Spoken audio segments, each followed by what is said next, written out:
बाबा बेस बना लेल बहो छिनरो पहला साल के पहला सीजन ही वाला चीज मिलल खाए खातिर ते बे पादे लगलू खाई ना दा एगो खाई ना हरामजादी एगो हमके दे दा। एक साल ले इंतजार करने के कब ललमी के दिन आई कब ललमी के दिन आई दा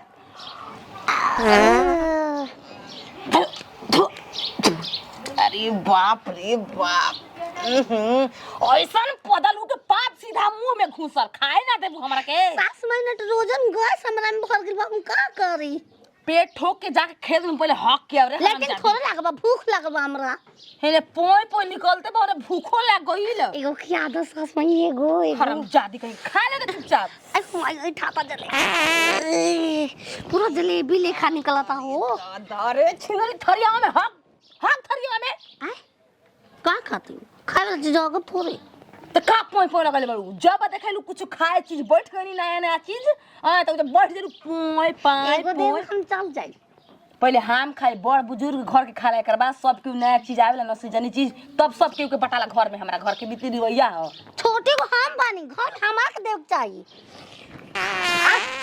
पूरा पेट दुखाता इठाता ना खा जाई एकदम ना खा जाई हम खा जाई को कैसे खा जाबू दीदी जब एक तोड़ दी तारे पदरा के चलते ले जाके भाग ना गई अपना राया तकाई दिया ले भाग छिंदी हक गई में थरिया में कहां माने के जीबू ओई हो दई हो माई छिनारी लेके जाइम ना का नदिया के बेटा इतना सबक से तारिया भर के कानिया के खा लेम त सब के खाई जैसे मुंह में डालते न उसे पों जैसे मुंह में डालते न उसे पों छिनरा चोत भर हग दे तू यही जे हग दे तू देखो बर्दाश्त हो जाई हरामजादी नतिया तो गलवाली अबे बताओ त लाल मली छिना सोतर माई के भतर काटो लेला प्रसादी सतबर नारायण के हो छिना रो आहा क्यों कैसे मिला खाऊं के अरे रुके छिना रा ला प्रसादी ले लो क्या हो प्रसादी कौन सी के प्रसादी हो सत्यनारायण के बाबा के सत्यनारायण के प्रसादी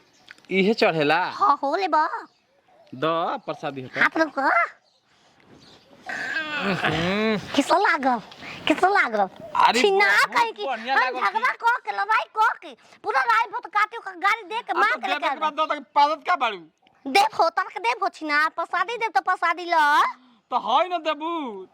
तो पादत ताड़ू बुझा तो तार बाबू किन के दल हमन कैसे छोड़ दी हो तो हमें कहता नहीं कि प्रसादी हो ललिया मिठाई छिना तो देबे के तो न तो हमरा को हम अरे इनके दान दे दे गमछी रो इनके दान पूरा दे दे आँख मुदला आँख मुद तो लो की अरे मुदला पूरा दे दे नीचे कर तन केवरी नीचे अरे बाप हो बाप ये सुन लागल 76 का अरे होय देबे के बाद पादत ताड़ू देबे के बाद दो ना तो कह कि ना देब ना दे घर के हो हमरा घर का दे दे कैसे दे दे तोरा के तो तू ही न कहलू कि प्रसादी लो सत्यनारायण बाबा के छिना कहीं गिलास दाना हो बाट दे पूरा सही में गांव के करत देबो थोड़े हाथ लगइबा तो अपन न कहलू तार माई के मैं साया चोली खोल के चोरा लेम जान तो ना ये हनियों के बुझाला ना के बेटा कहेला कि तनी खाए बात में गलती हर बात में माई के गलती होखेला जब खाए पिए के टाइम होई तब कल कर का करिया बबुआ सीजनी वाला चीज पहले बड़ बुजुर्ग घर में जुठारेला नया चीज एकर बाद घर परिवार खाला का हो गई एक थरी ललमी काट के बैठनी ह तन चीखी मार पोय फिर मुंह में डाली फिर पोय जना तक थरिया में तार माई हक गदिसी हक दे जब हगल ना सब त थरी लेके छीन के भाग गई अब थरियाओ लेके वो चल गई घरवा से जा जो कह देवेला कि मैं कुछ सिखावेली ना कमे अनित बा हमारा घरे कमे अनित होता सब तोरा चलते रे अरे वो कहां गइल रे गांव में अरे ना हम देखनी ऊपर पीछे एगो त है तर पागल सन की बिया और बेइज्जती करी ये चाहते बड़ा कि तोरा गांव देखती हो कि थूक अबे जा तनी भेटाली तो नाच के छिनार मंगबू जा दे दे हो प्रसादी लियोन जा बहना फेराव अब बहना फेरा पाते हो के वाला दिन प्रसादी कब बांटे लगल गांव में देला खाइए के एगो दुगो दे दे लइकन के लोगत रहस तन बताओ तो घर के में के उखैबे के मैं गांव बांट के आ गइल हैं यही से कौन चीज हमरा हमारे घर में सास बरकत नहीं खे हो थो दो लगू यही से का होई बरकते करे खातिर ऐसन उतारल बिया कनियावा तोरा माई के बर्फ करू कैसे बर्फ करता रे छिनता रे कैसे कैसे तार माई के हम बता नहीं खे बोलबा तू हमरा के आ छिनार कहीं के पेट में गैस बन गेल बका हो केस बनाले बताए ता ना ढीला तड़ू के करा खर के हवा पकड़ पकड़ बोलत रह कचहरी लेखा मोय त पात दे खाई का खाई न खाली को में पात दहलू तारा के चिन्हलो इनकार कर देलस कुछ दिन में कही कि हम एकरा घर के होइए ना होई आज कौन कहेले ए राती के थोड़ी पा देनी कहां पा देले भाई देखल बला ना हम कहां देखले जब एकर पद पदे निकल से कर हगवास ना पावन पद दे तो ऊपर से डालत ये का माछी बैठी माछी सहिते खाई हम माछी कैसे खा जाई हम पहले ये करे के कुछु दे द खाए पिए के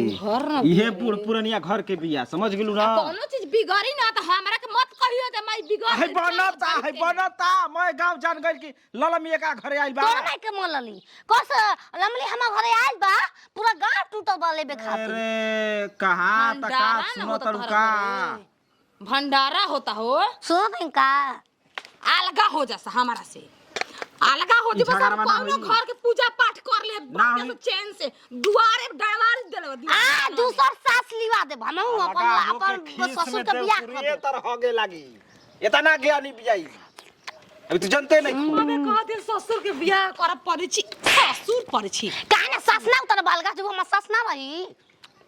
तहरा के मारी के कच देना ब्याज ए आ त तू उजाल बा तो ओकरो को उजा दे दादा के कहतै अब हम उजियाग में हमार बियाह करा दो दूसर कल कर बियाह तू छोड़ खरी बाहर चल जेबे बच्चावा क्रिया कहतनी शांत ना हो गईली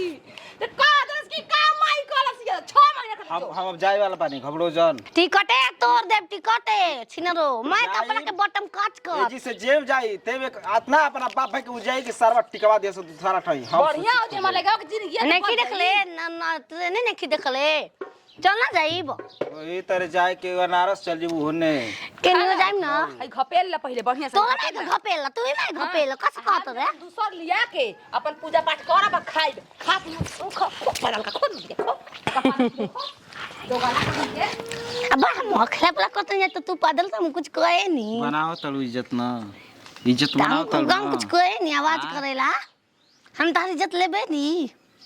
आवाज तो ऊ करे कि कोठिला फूट जियो सार अभी जानते नहीं खू तोरा नहीं के कोठिला फूट जा मारब कोठिला पर आप सब जानी कि मौगी के मारता जान गेलू अरे के करा में दम आके कोनो खीसे ताक दी जान जाई पियावा तो पानी उनकर नाप दी